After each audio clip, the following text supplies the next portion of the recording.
Hai, salam mesra. Saya Adlina, pemandu pelancong anda hari ini.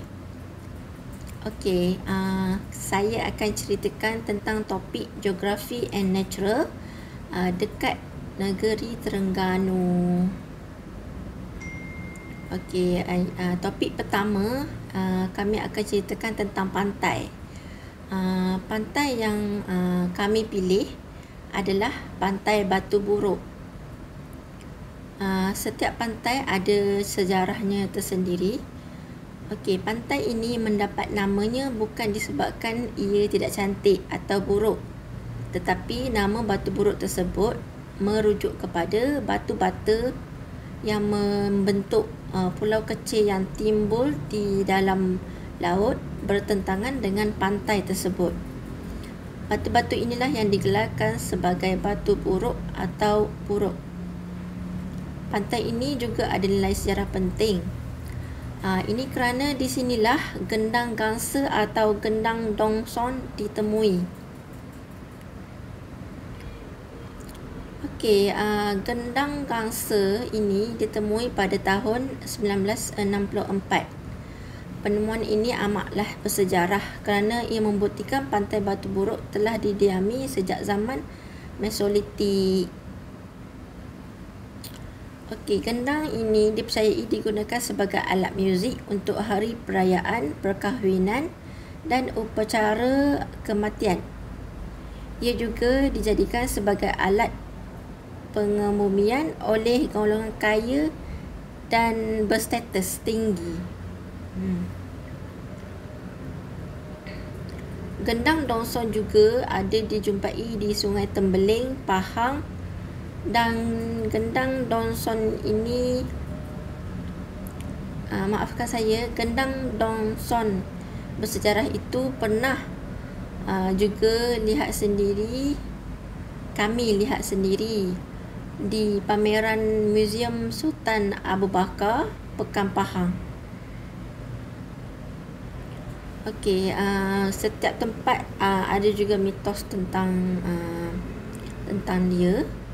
So, mitos tentang Batu Buruk ini, kisah yang pertama yang kami dengar daripada orang-orang kampung, kisah mitos pergaduhan dua beradik kerabat diraja, tiada kaitan dengan Raja Terengganu, yang berakhir dengan mereka disumpah menjadi batu, seorang di daratan di Bukit Air Terjun dan seorang lagi di laut dekat Pantai Batu Buruk. Katanya setelah sumpahan maka lenyaplah juga keturunan diraja itu. Itu kisah pertama. Dan kisah kedua, dikatakan nama Batu Buruk sudah mula digunakan sejak tahun 1940-an oleh sekumpulan pekerja tukang rumah yang telah datang dari luar Terengganu dan menetap di kawasan kampung Batu Buruk. Masa mereka mula-mula sampai ke kawasan ini, mereka ternampak batu-batu besar seperti sebuah pulau yang rupanya batunya buruk. Dari situ asalnya nama kawasan Batu Buruk ini. Okey, aktiviti yang kita dapat lihat di Pantai Batu Buruk ni, biasanya kita kat sini ada kereta kuda berhias untuk kita bersia-sia di sekitar pantai. Yang keduanya, selain kuda berhias, kita juga boleh menunggang ATV di pesisir pantai. Anak-anak boleh juga bermain layang-layang yang boleh dibeli dari gerai-gerai di tepi pesisir pantai. Jika ada antara kita yang datang pada hari Jumaat, kita boleh ke Pasar Payang di kawasan ini. Hanyalah berhampiran sahaja di pantai ini. Ia hanyalah berdekatan sahaja. Kalau tak nak mandi pun tak apa, kita boleh menjamu selera di pelbagai gerai tepi jalan yang menjual pelbagai jenis makanan ringan seperti keropok leko, sate ikan, rojak buah dan jagung bakar. Okey, dekat Batu Buruk ini juga kita menemui penyu ataupun pernah ada penemuan penyu bertelur di pantai Batu Buruk ini.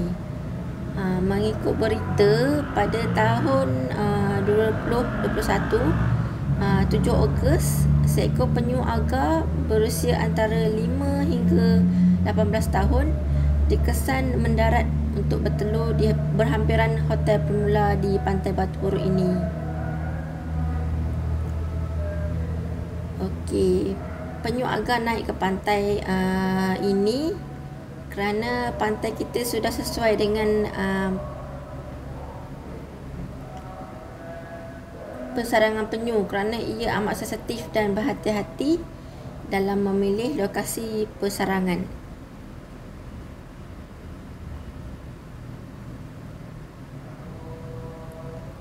Okey, lokasi yang kedua, untuk pulau, kami pilih Pulau Redang.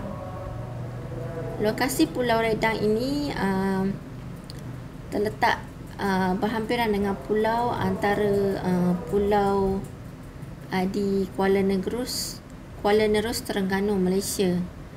Ia merupakan pusat peranginan yang terkenal dan cukup rileks di Malaysia dengan pasir putihnya yang terletak di perairan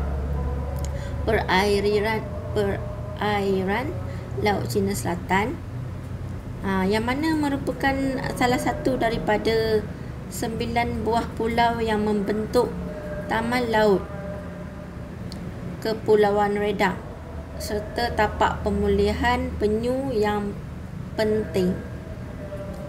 Okey, yang keduanya, fakta tentang Pulau Redang ini, perairan di sekeliling Pulau Redang juga mengandungi 2 buah bangkai kapal yang bersejarah, iaitu HMS Putera Wales dan HMS Repulse yang telah ditenggelamkan di sini pada permulaan Perang Dunia Kedua dan mewujudkan suasana bagi penduduk Jepun di Tanah Melayu.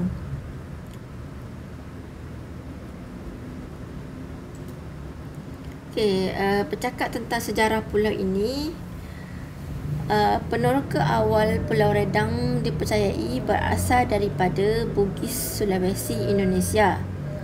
Ia telah berkata bahawa terdapat 7 adik-beradik Bugis yang mengembara dari Sulawesi untuk mencari penempatan baru.